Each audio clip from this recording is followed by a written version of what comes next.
আসসালামু আলাইকুম সুধী দর্শক শ্রোতা, হোয়াইট টক চ্যানেল থেকে আপনাদের স্বাগত জানাচ্ছি। আমি অ্যাডভোকেট আবুল হাশেম টিপু।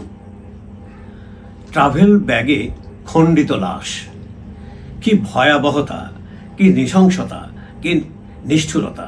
মানুষের খণ্ডিত লাশ বা মৃতদেহ ট্রাভেল ব্যাগে ভরে রেখেছে খুনিরা। মানুষকে নৃশংসভাবে হত্যা করে তার নিথর দেহটি খণ্ড বিখণ্ড করে ট্রাভেল ব্যাগে ভরে রাখা হয়েছে। সেই খণ্ডিত মৃতদেহটি ট্রাভেল ব্যাগে ভরে ৮ আগস্ট ২০২৫ টঙ্গীর স্টেশন রোড এলাকায় রাস্তায় ফেলে রাখা হয়েছে। অর্থাৎ দুটি ট্রাভেল ব্যাগে মানুষের মাথাবিহীন খণ্ডিত দেহ পাওয়া গেছে। কি বিভৎস হত্যাকাণ্ড! দয়া মায়াহীন, গা শিউরে ওঠে। খবরে প্রকাশ, মানুষটিকে ৮ টুকরো করে দুটি ট্রাভেল ব্যাগে ভর্তি করে টঙ্গীর স্টেশন রোড এলাকায় সন্ত্রাসীরা, খুনিরা খুব ভোরে রেখে চলে যায়। জনগণ থানায় খবর দিলে পুলিশ সকাল প্রায় ৯:৩০ দিকে ওই খণ্ডিত মৃতদেহটি উদ্ধার করে। পরবর্তীতে ওই মৃতদেহের খণ্ডিত মাথাও উদ্ধার করা হয়েছে। ইতিপূর্বে ট্রেন লাইনে ফেলে দিয়ে তাকে হত্যা করার চেষ্টা করে ব্যর্থ হয়ে নিজ ভাড়া বাসায় ডেকে নিয়ে তাকে হত্যা করা হয়েছে। মানুষ হত্যা যেন থামছেই না। যে কোনো তুচ্ছ ঘটনায় একে অপরকে হত্যা করছে। ওই নিহত হতভাগ্য মানুষটির পরিচয় মিলেছে। তার নাম অলি মিয়া। তার বাড়ি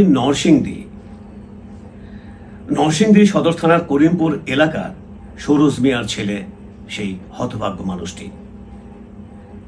তারা একে অপরের পূর্ব পরিচিত বলে জানা গেছে।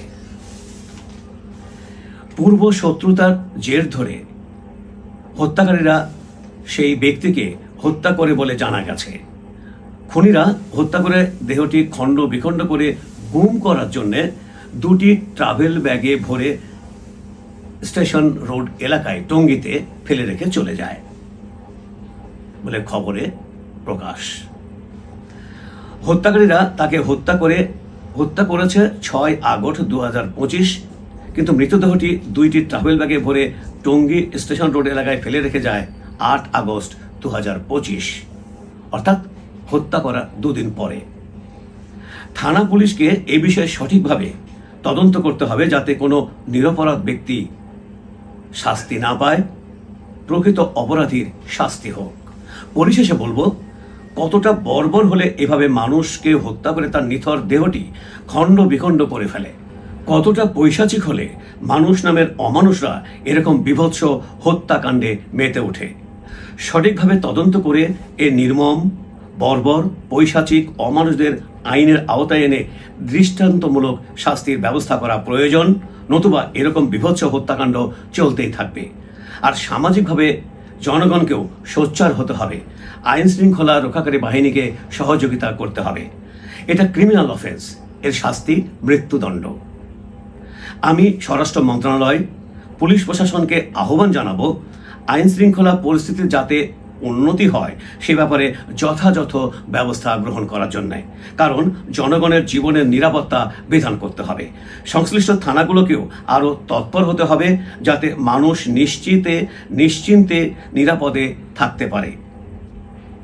জানা মতে সন্ত্রাসীদের তালিকা সংশ্লিষ্ট থানাতেই থাকে। শুধু প্রয়োজন সততার সাথে যথাযথ ব্যবস্থা গ্রহণ করা। এটাই জনমনে প্রত্যাশা।